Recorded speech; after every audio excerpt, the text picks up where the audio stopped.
Good morning, everyone. When I was asked to speak on Mission Sundays, a flood of memories came back to me. I looked through my pictures of Bolivia and Mexico. Each trip changed my life in so many ways. Those trips made me realize just how blessed we are in Canada. Well, for the past year or so, I've prayed and have come to the conclusion that I will no longer be able to go because of health concerns. I prayed, "What do you want me to do now, Lord?" While out on my daily walk, the thought came to me, you don't necessarily have to leave town, you know. The mission field is right here in Penticton. My devotion for that day was Proverbs 19, verse 17. Whoever is generous to give to the poor, the Lord will repay him for his deeds. Okay, so who in our community needs help? Well, there are so many. I joined the food bank one day a week, and they needed so many volunteers, I went for 2. It was rewarding knowing that I was helping, but still I felt something was missing in my life. And I prayed, please give me a passion for something, Lord. And then February the 24th happened. I'm sure many of our hearts ached as we watched on the nightly news. Those pictures of mums with little kids in tow, grandmas and grandpas struggling to get out of the way of the bombs raining down on the Ukraine cities. The graphic pictures got to be so much that I could no longer watch them. 11 million people were on the move in Ukraine, mostly women, children, and the elderly. I had a need inside of me to do something, but what could I do? A person on the other side of the world. And then the thought came to my mind, nothing is impossible for the Lord. In Matthew 17, verse 20, Jesus says, I tell you the truth. If you had faith, even as small as a mustard seed, you could say to that mountain, move from there to there, and it would move. Nothing is impossible. So I donated money, but that didn't satisfy me. So after praying and talking to my kids, I decided to sign up to host a Ukrainian family.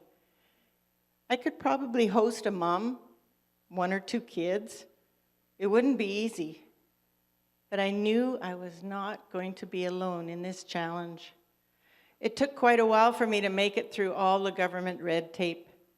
And then finally, I had my family coming. However, they changed their plans, returned to the Ukraine to get their parents out safely. I do hope someday that I will get to meet Anna and her family. So I went back on the waiting list. Waiting, not so patiently, for the Lord's timing. Wait on the Lord and be of good courage, and he shall strengthen your heart. That's what it said in Psalm 27. But it's hard to wait. Wait. The Hebrew word for wait is an active word, not a passive one. Look eagerly for, hope, expect. So how could I be actively waiting? I decided to join the group Kelowna Stands with Ukraine, which now includes the whole Okanagan. It's a nonprofit organization which operates only with volunteers. Kelowna has a Ukrainian Orthodox church, and so a few volunteers got together and spearheaded the campaign to help. And so I asked, what can I do to help? Well, I began training to vet homes and assist with matching Ukrainians to host in South Okanagan. So far, 35,000 Ukrainians have already arrived in Canada, and 200,000 applications have been received. Our government gives them a 3-year work visa, and as many people are still wanting to return home. With Ukrainians coming every week, we are definitely in need of people to host, to give them a helping hand to get started on their journey here in Canada. Possibly you or someone you know has a spare bedroom or two and could host a single person, a couple, or a family in your home. As hosts, you decide how long they would stay. At the moment, we urgently are in need of a basement suite for a pregnant mom and her husband. Do you have room in the inn? Okay, so you don't have room in your home. Perhaps you could donate gift certificates from local stores for food and clothing and drop them here at the office at the church. There are many people needing transportation to Kelowna to connect with their Orthodox church, English as second language classes, and just talk to other Ukrainian people. Maybe you could donate transit passes to help them get out and about and find jobs. Eventually, they will be moving out on their own and will have kitchens to stock. I am told that a big pot for borscht is a must. At the moment, donations can be made to the Salvation Army Thrift. As I learn more about the plans in Kelowna and in the days and weeks ahead, I know the possibilities to help will be endless. Isn't a Christian life all about encountering Christ in our everyday lives and bringing Jesus to the world in the most ordinary of ways possible? I have a heart for the Ukrainian people, to reach out and help them in their time of need, to help change their despair of war to hope found in the greatest love of all, our Lord Jesus Christ. Good morning. I see a picture already. I'm going to tell my story mostly in pictures.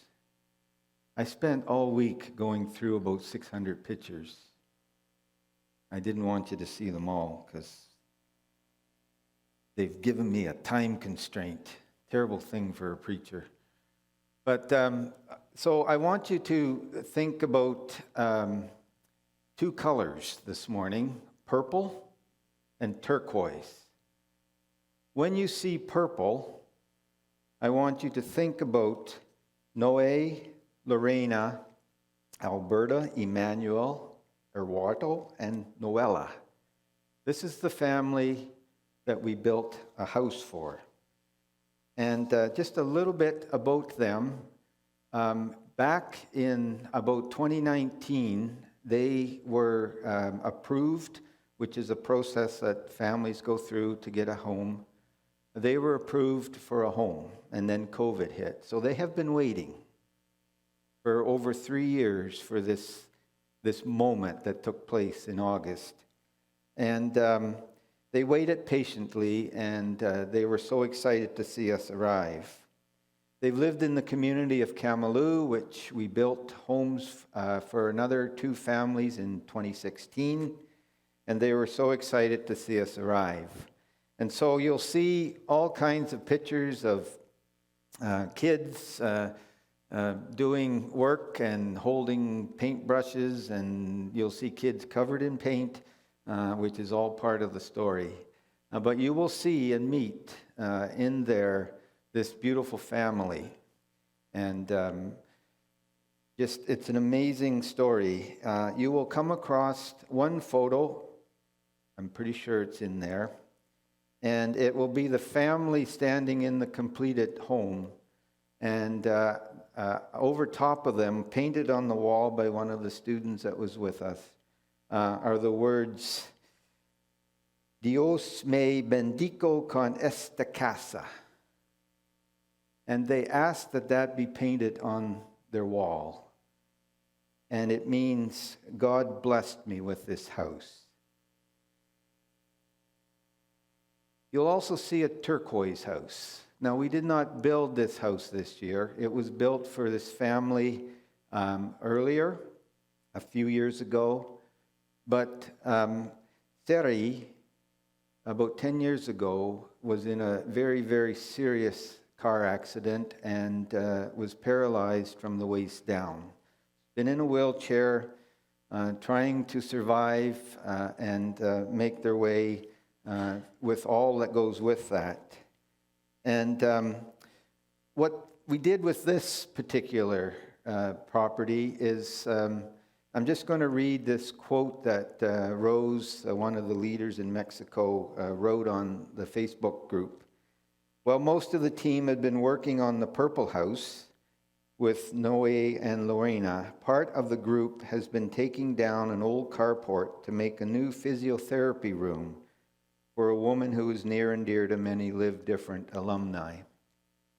There are no community or government resources for her to access for physiotherapy, so we are creating a space for her. She has been donated the equipment and has a physiotherapist willing to come to her. And thanks to the efforts of the group who has been taking turns to demo and build, she will soon be able to continue her journey of building core and upper body strength. I can only say that she is a remarkable woman, and she is just quite amazing. One quick little story. When we were told, we didn't know about this second project till we got down to Mexico, and we were quite an eclectic group. We came from McBride, Dunster, Valemount, Fort Saskatchewan, Alberta, Smoky Lake, Alberta, North Vancouver, Kelowna, Vernon, Penticton, and Surrey. And so we were from all over the place. And one of a young fellow from Fort Saskatchewan, Rose, said, you know, the first thing we have to do with Sarah's place is we have some demolition to do. And this guy piped up and says, we're going to blow things up? So we did kind of with chipping hammers and sledgehammers. So you're seeing some of these pictures. Okay, let's roll through the pictures because my time's going to be up. And I'll just say a couple of words when we close, if I have time.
No sé para quién es cuál regalo, pero... Gracias. Ay, pues de nada, son de la grupo. Gracias. De nada, Muchas de nada.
That's what we do.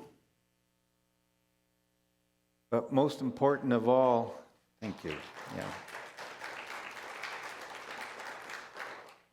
That last picture with us kind of all sitting around on the couch, that was with a visit from our family that we built for in 2019.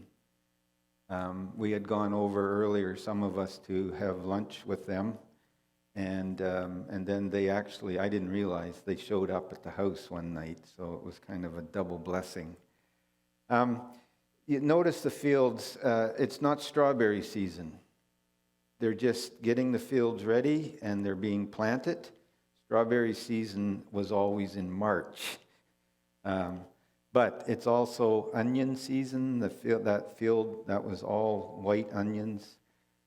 One of the things that I noticed is that it was basically mostly a one-season workforce down there with the strawberry fields. But over the last number of years, the landscape has been changed, and I'm sure if it was a satellite image looking down, it would look like a giant pillowy mattress, because there are now miles and miles and miles, and I'm not exaggerating, of greenhouses. And so everything from raspberries to cucumbers to tomatoes to you name it, blueberries, they're being grown. And what that means for the local folk is that there's work year-round now, because they can go from the fields of strawberries into the greenhouses and continue to work. And I have seen an amazing improvement just in the homes that we've been able to go back to and visit. They've added on, they've worked, they've been able to do more on their own, which is always our goal. And Live Different, the organization that we go with, it's always to not give somebody everything that they need in life, but to give them a start. And family after family would say to us, you gave us the start. You gave us this home. And we were able to move forward because of that. And so it was just wonderful to be back down there and to be with the folk in so many ways. I received a video this week from Rose in Mexico, and we had driven across a riverbed actually to go out to an old mission and then go to amazingly in the middle of nowhere is an oasis with 3 wonderful swimming pools in it as an excursion.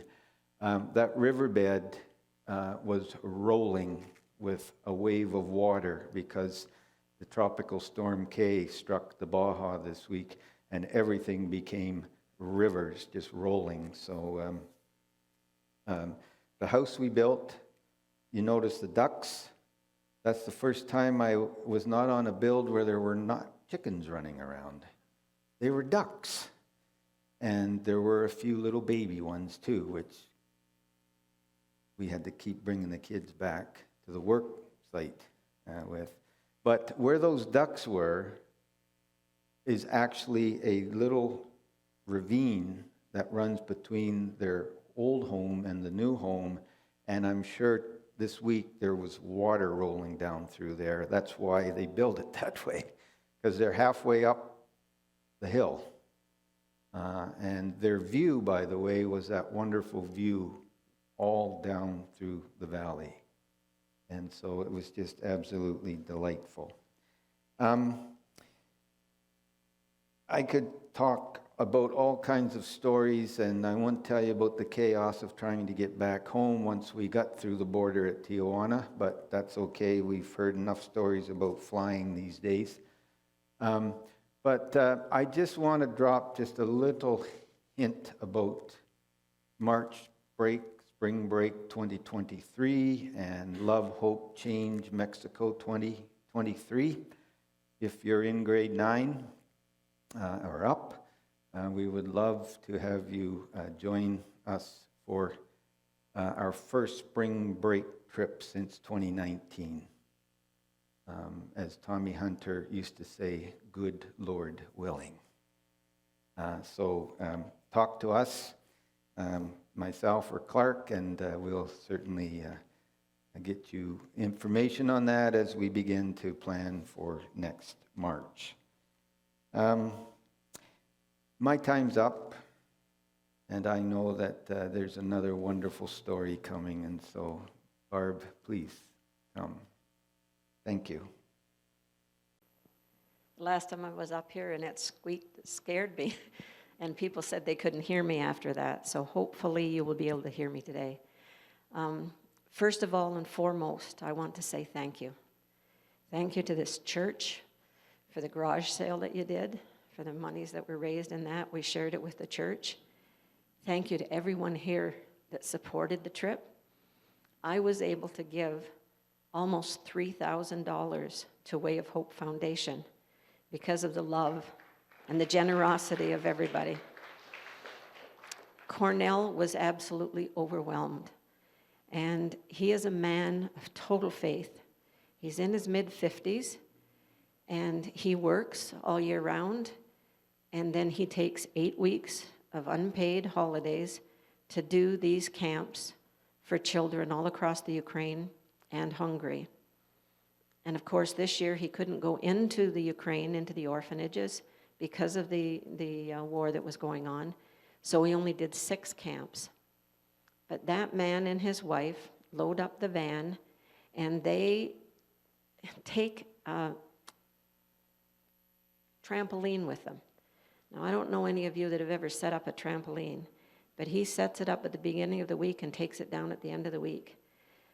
You know, he is just absolutely so involved in teaching these children about Jesus.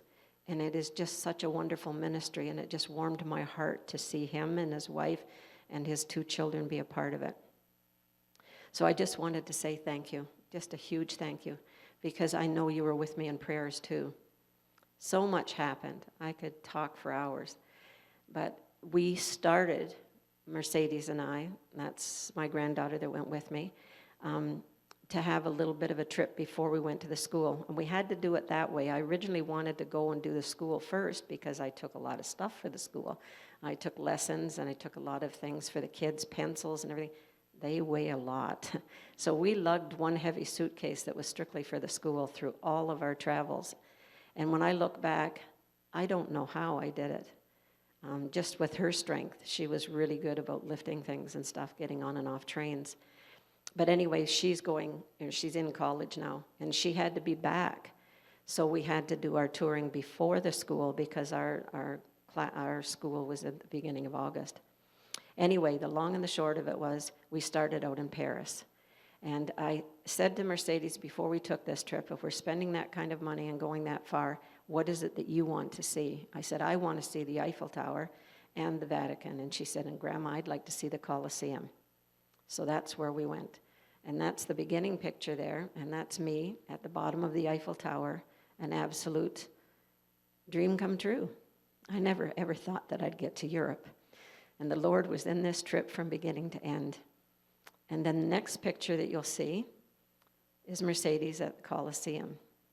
And both of them were just absolutely historical, and you can't, a picture just does not show what you see there.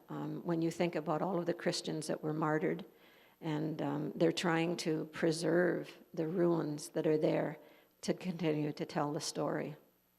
It's just absolutely, absolutely amazing. And then the next picture, I think, is Mercedes and I, and that's in front of the apartment buildings of Budapest.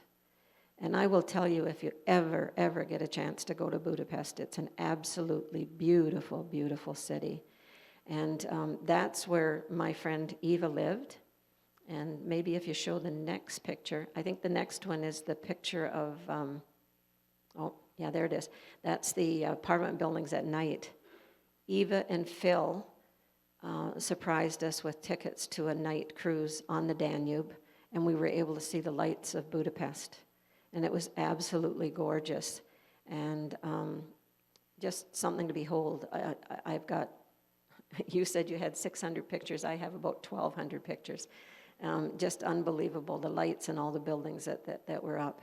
And then I think the next picture might be, no, we're into the school there. Just hold on that for a minute. I wanted to tell you a little bit about Eva. She was here, and there will be a picture further along with her. We stayed with Eva and Phil for the week before we went to the camp. And they had 2 properties, their house, and then behind them they had a duplex. And we were able to be in the first part of the duplex. We had 2 bedrooms and a bathroom. And then behind us were 3 refugees, men refugees, from the Ukraine, and they had 3 bedrooms and a kitchen and a bathroom in there. And we got to meet them one night. And some people would say, well, they're cowards because they left the country, they didn't want to fight. But they have families that they want to get out, and the only way that they knew to get them out was to be able to come over and work and earn money and be able to buy a place or rent a place to be able to bring their families out. And every second weekend, they would go to the borders to visit their families, and then they would come back and work. They took 1 day off every 2 weeks, but they worked 12-hour days, and they were saving up money to bring their families over to safety. And I was able, because of the funds that were given to me, to be able to give them a good chunk towards helping bring their families over. And at first, they didn't want to take the money. They actually ran away and said, no, no, no. And I said to them, that money is given with love, and it's for you to help bring your families to safety. Please take it. And then they did. It was interesting, though, the one fellow, as they walked up the stairs, they knew no English, and he said, James Bond. And I said to Eva, what was that all about? And she asked him, and he said he knew that he was coming to see some English people, and he didn't know any other words in English. So that's what he said.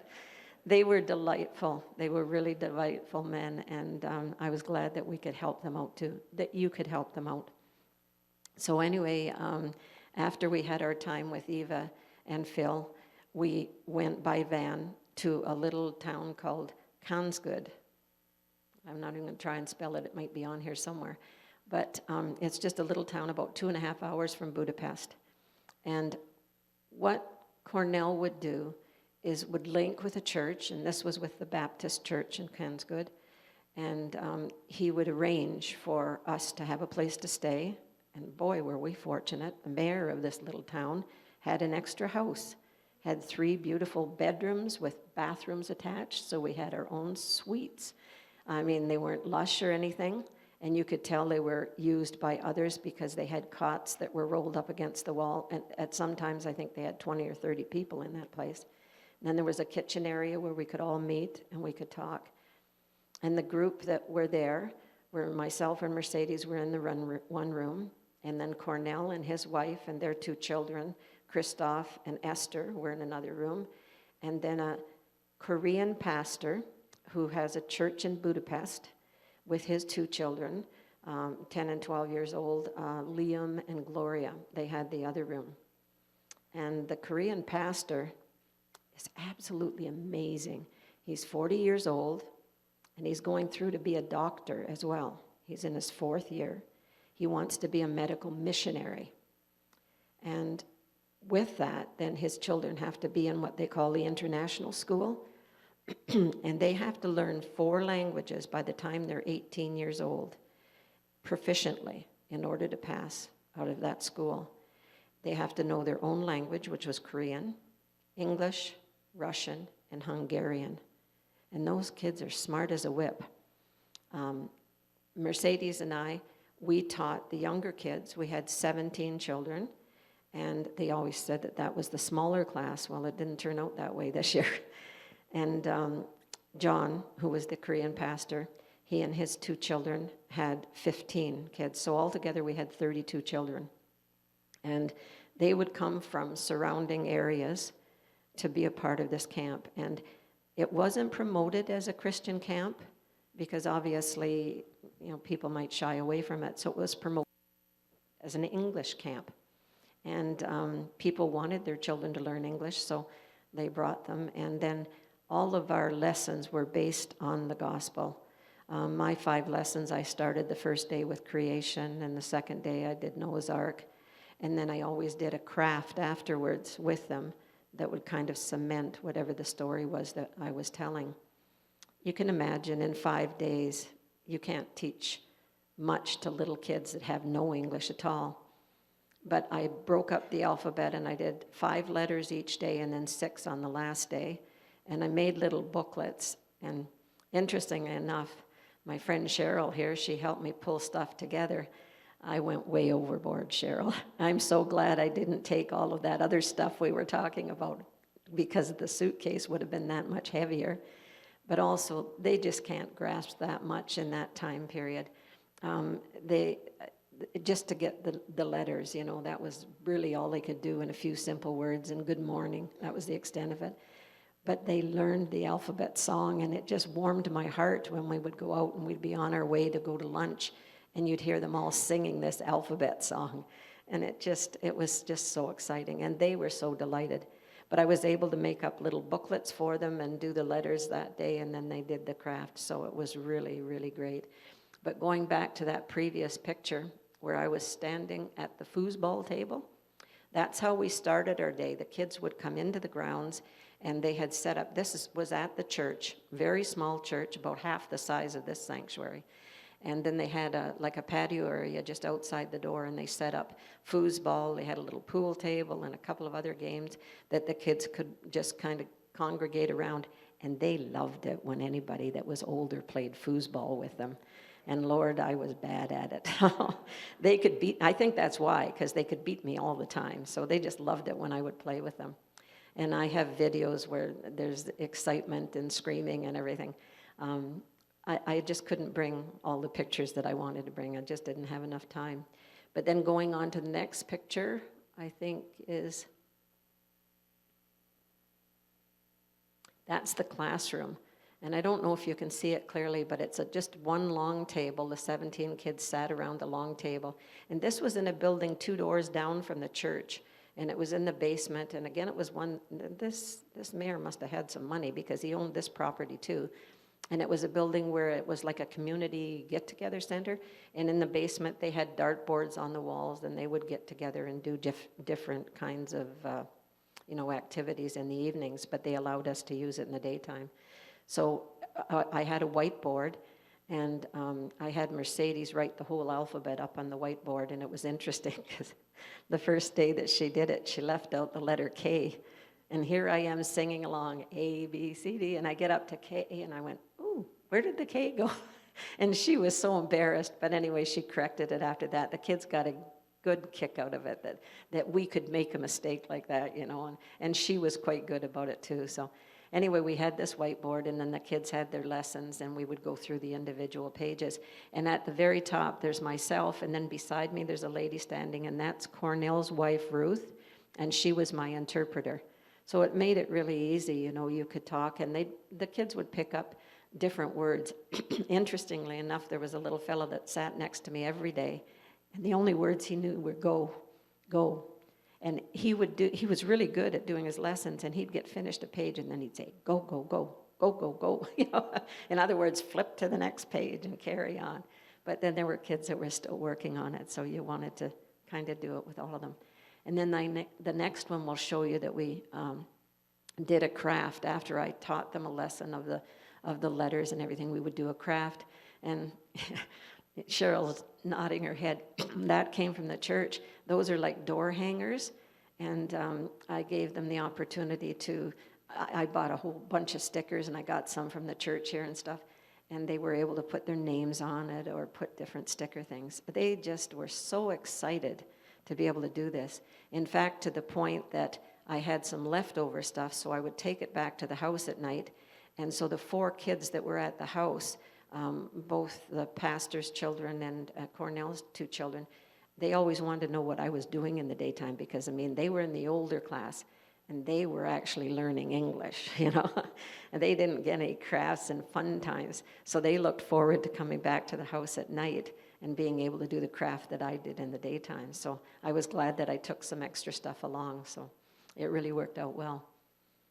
And then the next picture, that's their sanctuary. And it doesn't, you just can't tell. It's half the size. If you just take these chairs on this side, They could sit about 50 people. If they crammed, they could maybe get 60 in there. And the little stage was just one lip up, and it was just made out of bricks. It was really clean and neat, but they had the greatest music. And the fellow that's in the middle there, his name is Yusi, and the guy in the right on the back, his name is Nandi, and they're both ambulance attendants. And they would work sometimes the night before, but they would still be there in the morning to help us set up with the kids and get the music going. Because the way it would go is we would greet the kids out on the patio area, and then we would come into the church and we would sing some songs, and they were all kinds of children's songs that I've never heard before. But that Yusi came up with them and just led the kids, and we would do them in Hungarian, which I would try, and then we would do them in English.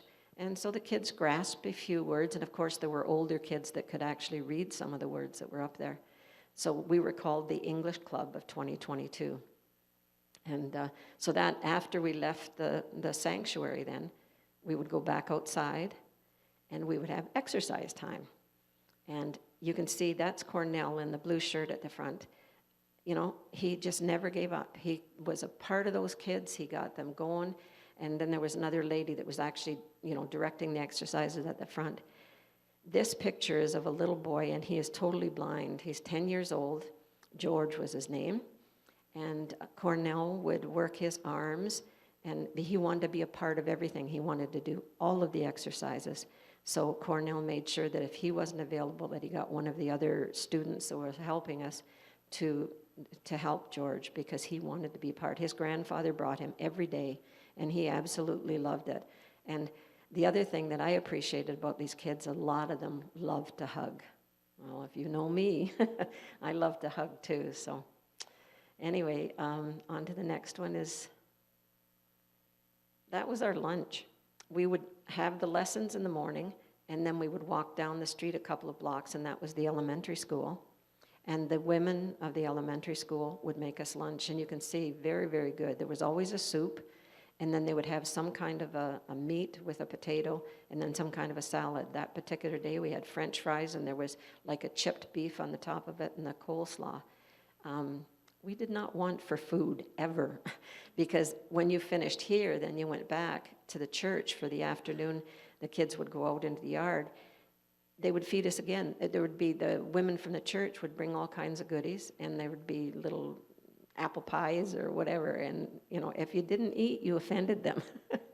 I had no problem at all. Everybody thought I was going to have trouble with food over there. There was no problem at all. Anyway, on to the next.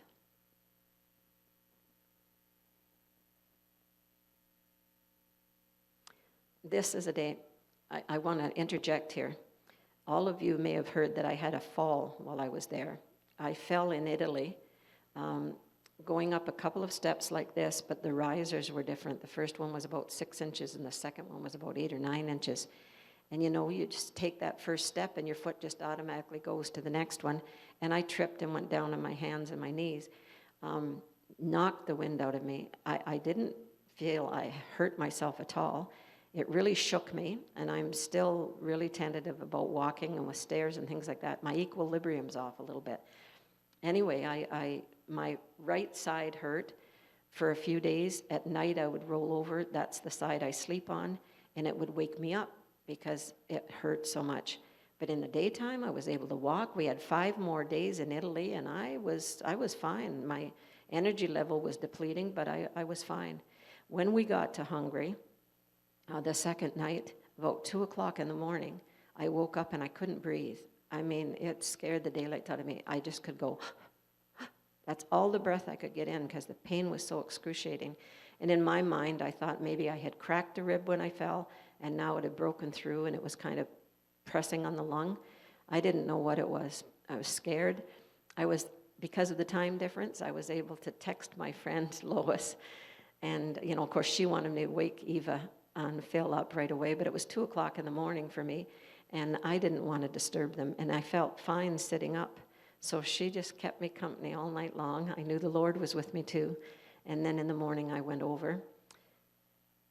Eva took me to her doctor. Of course, she was there to translate, so I had no problems. Her doctor sent me for an x-ray and found out there was nothing broken. Turned out that I just totally bruised the whole inside of my body. It just jarred my body so much when I fell. And the bruising in there, that's what the pain was. And she said it was going to be 8 to 10 weeks before it would go away. And she's right, it still bothers me sometimes. But on top of that, she didn't charge me for going to see her. I did have insurance, and so I would have got all the money back, but she didn't charge me. They never charged me for the x-ray. They said it'd be not worth the paperwork. And then the drugs on top of it were drugs that Eva had already had. So her doctor put the prescription through her because the drugs are paid for anybody over 65 in Hungary. And so I was able to get the painkiller and the anti-inflammatory for no charge. And I look at that and I think, Lord, I mean, I could have run in, if I had had that kind of pain in Italy, I couldn't speak Italian, neither could Mercedes. We would have been in a real pickle and had to go to a hospital. Everything would have been so unknown. But he took care of me until we got to Hungary. I felt his arms totally wrapped around me. And then I got a cold. I thought it was a cold on the Tuesday that we were at the camp. And I figured it was just because I wasn't getting good night's sleep. So every time I rolled over on my right side, I would wake up. And so on the Wednesday, this was what they called their water day. And they had a back area behind the church, and Cornell set up all of these things, a water slide thing. They had all kinds of games. And I was so looking forward to that. I even had my bathing suit. I was going to be a part of that. And that morning, the other thing that we did at the church when we went in, we had the singing time, but then we also had a Bible time. And John, the pastor, did 4 days, and on the Wednesday, I did the Bible study, and I basically gave my testimony at a children's level. And I was so sick that morning. I was sitting in the church, and I started to cough so badly. Somebody gave me a bottle of water, and somebody else gave me a lozenge, and I actually had to go out into one of the back rooms, and I just prayed. I said, Lord, you know, I really want to do this today. This is for your glory, and I really, really I need you. And you know what? The coughing stopped. And I mean, I had tears running down my face. They came into the back and they said, are you going to be able to do it? And I said, yes, I'm fine. And I went out and Cornell translated and I was able to get through everything. I never coughed once. Anyway, that afternoon was when they had the water games and I was so looking forward to it, but I was so drained. I had to go and sleep and I missed it. So as it turned out, when I got home, I tested positive for COVID. So I obviously had COVID during this time. But the Lord protected me, and other people eventually did get sick. John and his 2 children, I've been in contact with them.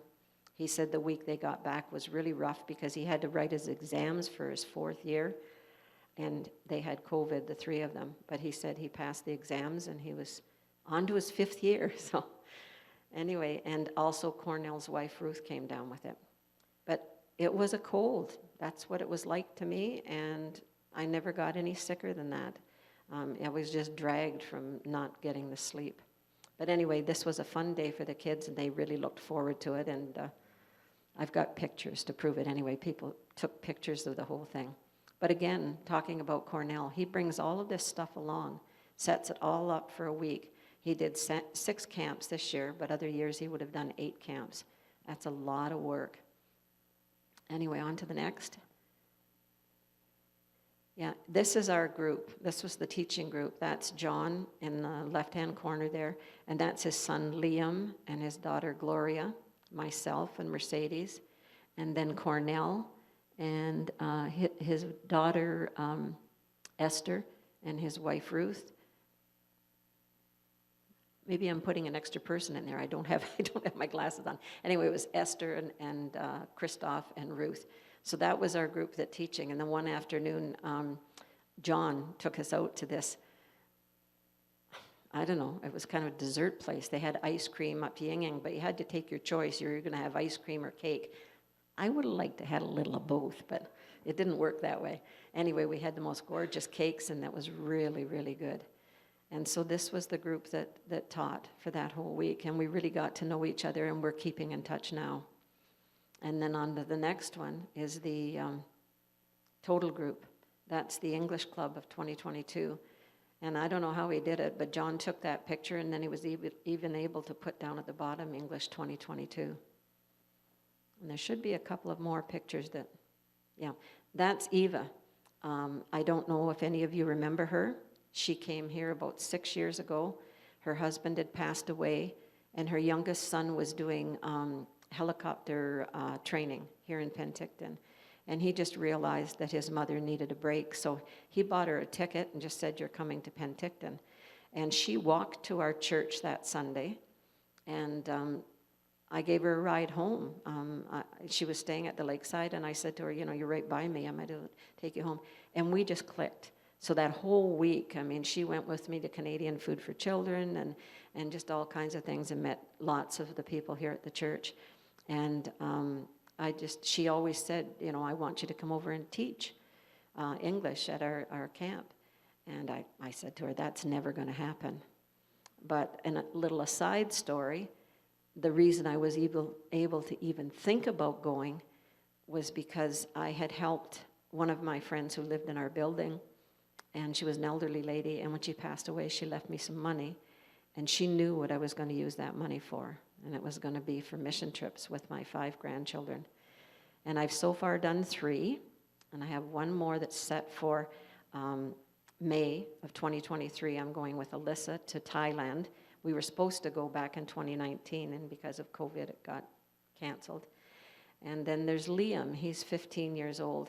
He wants to go to Africa, and I don't know where we're going to go, but I'm hoping that my health holds up, and then I'm going to be able to take him as well. This experience with Mercedes, I would love to say that she accepted the Lord on the trip. She didn't. I think she was overwhelmed by all of the spirituality, the openness that I shared with others about the gospel. She certainly was inundated, and she certainly heard all about the gospel. And she really made friends with the children that were there, and she especially connected with John, the pastor, and they had some pretty good conversations. So all I can say is that the seed was planted, and I'm praying for her, and her name's Mercedes, and if you'd include her in your prayers, I'd appreciate it. It was an absolutely wonderful, wonderful trip.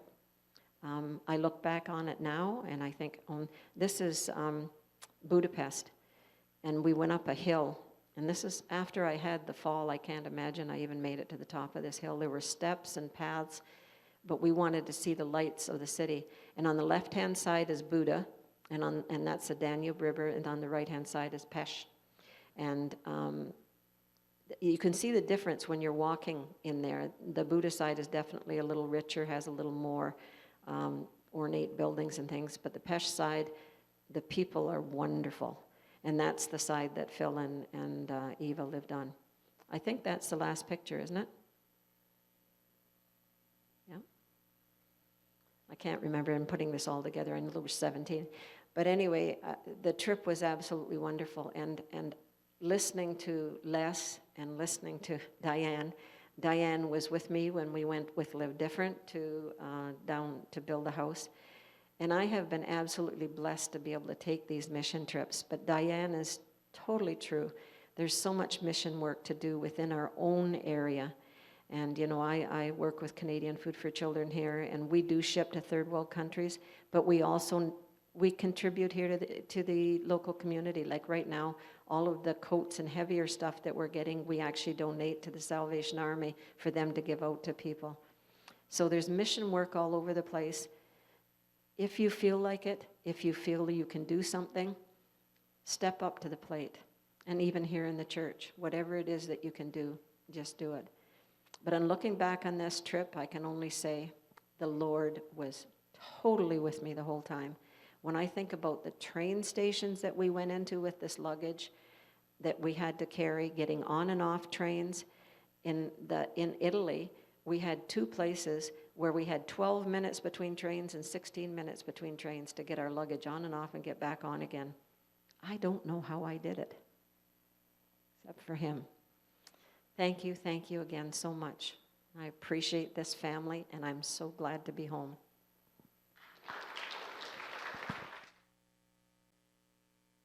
Bear with us for a few more minutes. It's been a wonderful morning. absolutely wonderful morning. And I just want to pick up on what Barb said. I have, over the last 5.5 years, just been blessed and tremendously encouraged by the service that you folk here at First Baptist Penticton contribute to. Service is a discipline, a spiritual discipline. And I just quickly did a count, and I know I missed some, but at least 10 different organizations are being blessed by your volunteerism. And you need to be encouraged because of that. I have a personal message I want to share, and this seems to be anticlimactic on a morning like this morning, but a wise man once wrote, "To everything there is a season and a time for every matter under heaven." And so such is the case with the matter that we have this morning. A month ago, I shared with Clark and Connie, Sheila, and the board of my decision to retire at the end of November of this year.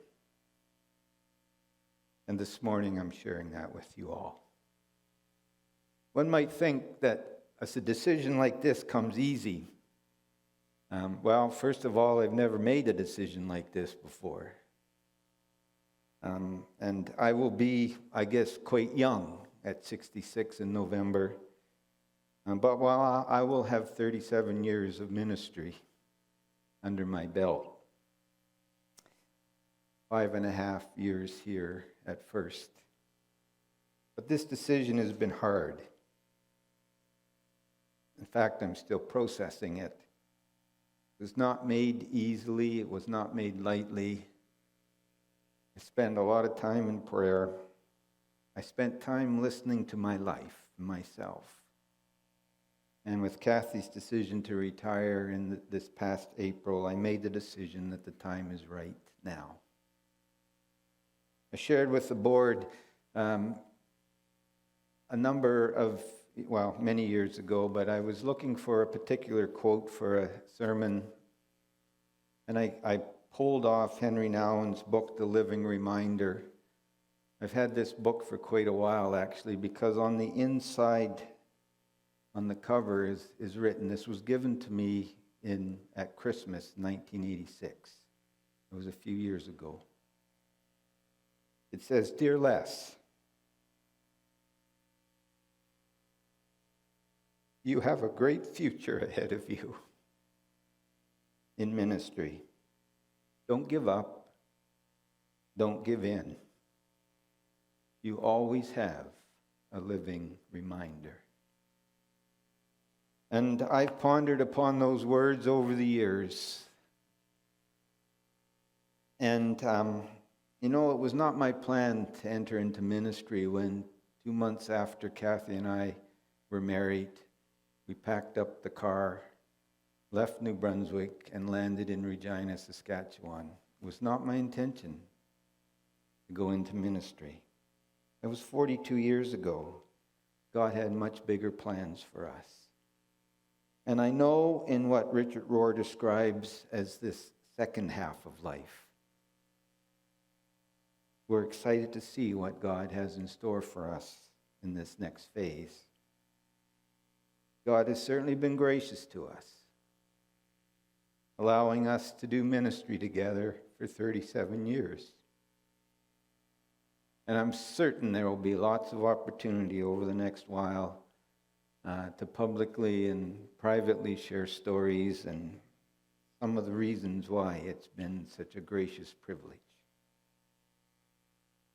But I want to share here this morning what a privilege, and I emphasize that, what a privilege it has been to walk with the communities of faith that God has blessed us to walk with. It began at First Baptist Church in Regina, moved on to Calvary Community Church in Waka, Saskatchewan. And just as a side note, Waka, Saskatchewan is almost entirely a 100% Ukrainian-Hungarian community. And many years just down the road at Kaleden Community Church.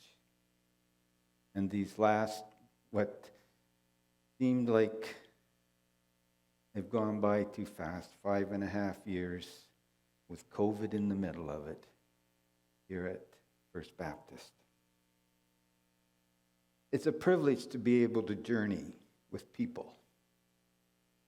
It's always been what ministry has been about. To walk with you in your sorrows and your struggles, and your joys and your triumphs. To be able to celebrate so many ways. And I'll cherish those memories forever and ever. Big changes for us. Kathy and I are relocating to the Lower Mainland. There's a story there, but we'll be heading that way in December. And we'll certainly be seeking new opportunities to continue to serve the Lord in whatever way we can. It'll just be in different capacities, no doubt. And so we covet your prayers as we make this transition in the next phase of our journey. And please be in prayer for the leadership team here at First Baptist as they discern God's direction for the months and the years ahead for His community of faith that gathers here. I invite the worship team to come up, and as they come, let me share with you an old Gaelic blessing. Deep peace of the running wave to you. Deep peace of the flowing air to you. Deep peace of the quiet earth to you. Deep peace of the shining stars to you. Deep peace of the gentle night to you. Moon and stars pour their healing light upon you. Deep peace of Christ. Of Christ. Of Christ, the light of the world to you. Deep peace of Christ to you. Thank you.